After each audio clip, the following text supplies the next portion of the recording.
श्रीराम मित्रांनो, आपण मागच्या व्हिडिओमध्ये बघितले की प्रॅक्टिस सेट 1.1 मधील दुसरा क्वेश्चनमधील आपला तिसरा क्वेश्चन सॉल्व करून झाला होता. तर आपण आता सॉल्व करणार आहे चौथा क्वेश्चन. तर चौथा क्वेश्चन हा आहे की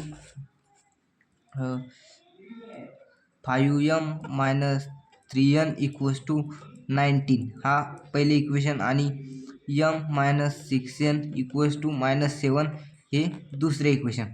तर आपल्या इलिमिनेशन मेथडने सॉल्व करायचं आहे. तर इलिमिनेशन मेथडने करताना सेम टर्म आणि अपोजिट साईन असावं लागतं. इथे सेम टर्म आहे, अपोजिट साईन सेम टर्म नाही, अपोजिट साईन पण नाही. तर आपण इथे सबट्रॅक्शन करूया. म्हणजे वरच्या इक्वेशन नंबर 1ला आपण 1ने गुणूया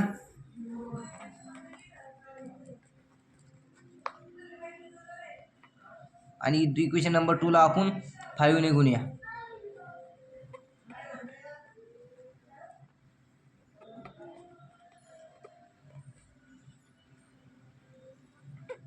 -5m - 3 आणि आपण 1 न गुणतोय आणि 19 × 1 5 इथे येईल. 5m - 3n = 19 हे आपले तिसरे इक्वेशन.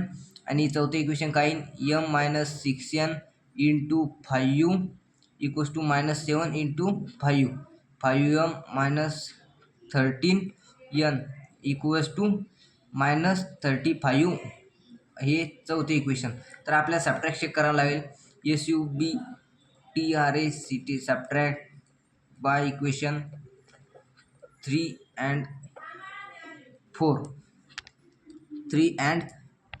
तर आपण आता सबट्रॅक्शन करूया. तर आपलं तिसरे इक्वेशन आहे 5m - 3n = 19 आणि चौथे इक्वेशन आहे 5m - 13n = -35. तर सबट्रॅक्शन करताना खालची जे इक्वेशन नंबर 2 आहे याचे साईन अपोजिट होऊन जातील. तर अपोजिट साईन कशी होईल, हे प्लस आहे मायनस होईल, मायनस आहे प्लस होईल, हे मायनस आहे प्लस होईल. तर प्लस 5m - 5m कॅन्सल होतील. -3n + 13n = -7 + 27n = 35 + 19 35 + 19 आपले होतील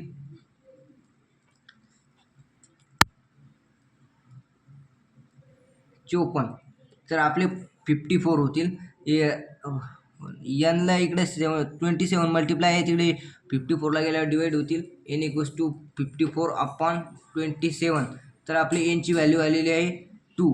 तर आपल्याला m ची व्हॅल्यू काढण्यासाठी कोणत्या तरी n = 2 हे कोणत्या तरी एका इक्वेशनमध्ये ठेवावी लागेल. तर आपण इक्वेशन नंबर 1 मध्ये ठेवूया. तर इक्वेशन नंबर 1 आहे put n = 2 in equation number 1. Equation number 1 आहे 5m - 3n = 19. तर 5m - 3n ची व्हॅल्यू = 2 = 19. 5m - 6 = 19. 6 इकडे मायनस आहे, तिकडे गेल्यावर प्लस होतील. 5m - 19 + 6 5m = 25. m इकडे 5 इकडे मल्टिप्लाय, तिकडे गेल्यावर डिवाइड होतील. m = 25/5. तर आपली m ची व्हॅल्यू आलेली आहे 5 आणि m, n = 5,2 is the